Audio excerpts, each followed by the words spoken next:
Okay, welcome to my video. We're taking a look at one of the readings for the week. This article is obviously chapter 4. This is your best friend or your worst enemy, the significance of youth popular culture and education. It is written by Jeffrey Duncan Andrade, who is this guy right there. And it's essentially about pop culture and how to educate students using pop culture. Whether that would be film, music, or graphic novels, it's somewhat irrelevant. Essentially, what he's looking at in his article is that youth popular culture is not simply this process of consumption, but is actually a process of production and individual and collective interpretation, which essentially means that the students are actively and possibly subconsciously interpreting the different media texts that they consume in a day. Today, 7 years after this article was written, I would think this would be even more prevalent with the integration of various media texts in that various social media, that things are now integrated far more than they used to be. As such, educators should be using this in their classrooms, and not to replace current text, but as additives. So there are a number of different pedagogies that are in place that have been brought in to integrate popular culture in education. So what we're going to do is we're going to take a quick look at 4 of them. These are ones that the author talks about in his article. And my guess is that you'll recognize your own practice as we take a quick look through them. So the first is hierarchical practice. So this is one where the teacher knows all the stuff and the student does not. So the teacher has the answers and the proper text to study, and the students should listen to what the teacher says in order that they can have that knowledge as well. Obviously, in this model, there is no youth popular culture integrated into the classrooms. This is a very good system if you're trying to pass a standard test, because in that case the teacher literally does know the answers and the student needs to learn those answers to do well on the test. Negatives, of course, there are no critical thinking anywhere. The student does not own their education. They have no sense of co-creating. It functions a bit like cultural imperialism in that the teacher knows what the culture is and the student needs to learn what that culture might be. And current culture, or the teens' culture, obviously can't be of any relevance.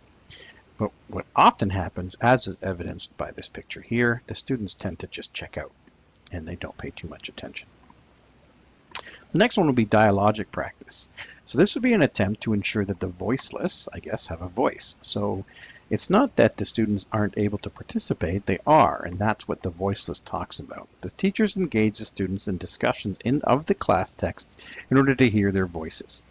So there are some positives. The students are allowed to participate. There is a chance they will own their education a little bit more. However, it still sort of functions like cultural imperialism because the students don't get to choose what they are studying, they just get to participate in it. They are invited to personalize meanings, but only inside those texts.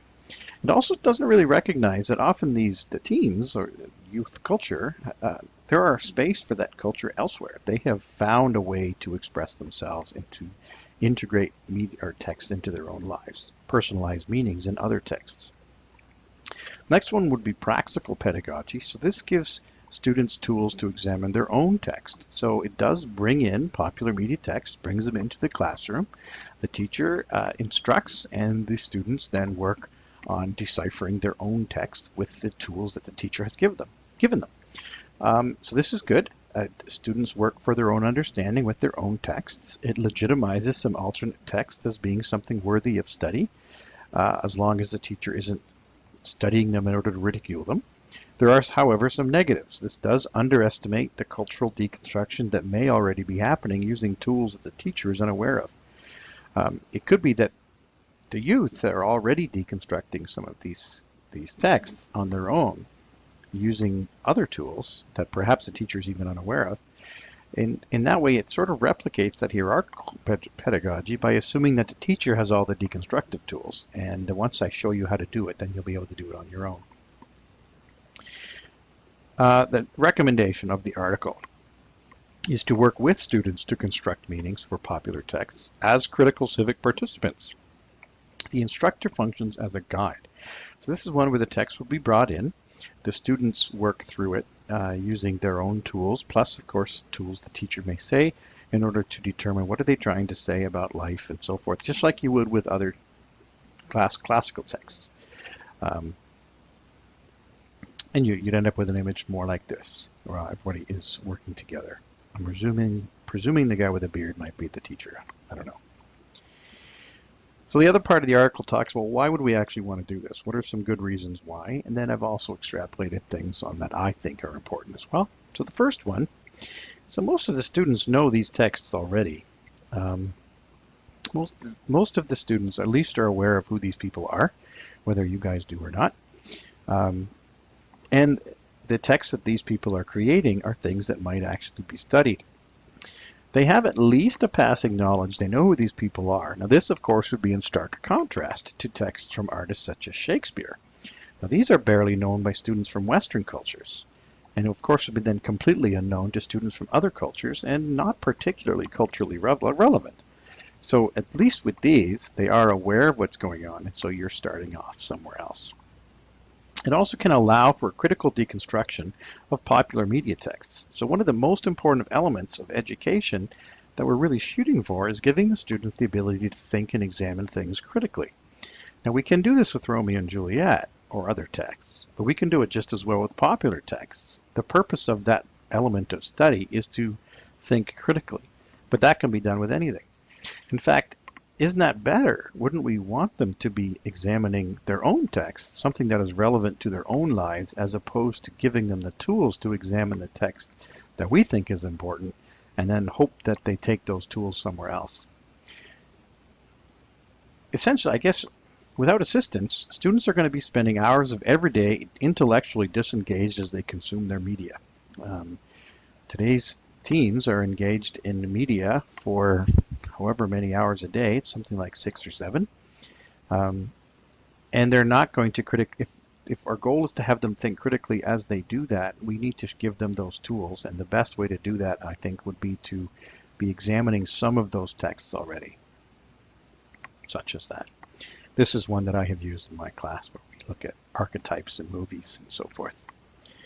If you have time, you should Google it.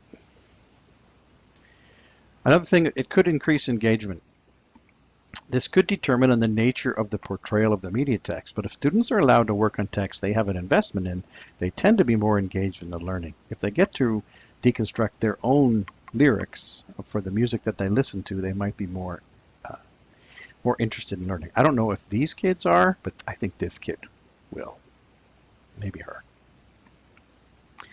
There are also the possibility of connections to the real world.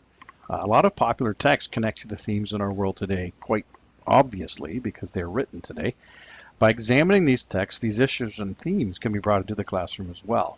And often I find this is the good way to engage with students on issues. I find that if it appears that time has been set aside to talk about some aspect of, culture, there's a lot of eye rolling where they sit back and, Professor Brink is going to yammer on about something. Whereas if it's just sort of brought in naturally as a result of study, it works far more effectively. It also allows us to get to know our students better. By learning about texts with the students, we can know them, what they like, what they dislike, and how they work with these texts, and their culture better. Personally, I'm finding that more and more of those young whippersnappers are listening to different music, and I find that I'm saying things that I remember my dad saying about My Honeymoon Suite and Platinum Blonde and Rush. I don't know if it acknowledges our own bias, but it definitely causes us to recognize our own bias. Not even necessarily ours as teachers, but as our culture. Our culture has chosen a canon of literary works that we should be studying, and then we study those. But most of those have been written by, dead white guys. So kind of like, well, why are we studying these things as opposed to anything else that the world has ever created? Because other white guys have decided that this is what we should be studying. So that political and cultural bias is very evident. This recognizes our bias and allows to hear other voices in a classroom. So because students are bringing in their own texts and they are examining those, then some of this, of course, is mitigated. It also creates this natural curricular space for media studies. So this one wasn't in the text or the article, but in high school, every English course is supposed to have a media component. Now, frequently what that means is they watch, the Leonardo DiCaprio version of Romeo and Juliet at the end of Romeo and Juliet. However, this gives an opportunity for actual media criticism, which is far more effective. Another one, which I think actually is more important than we're thinking about, is that this sort of lessens that cultural divide that I was talking about earlier.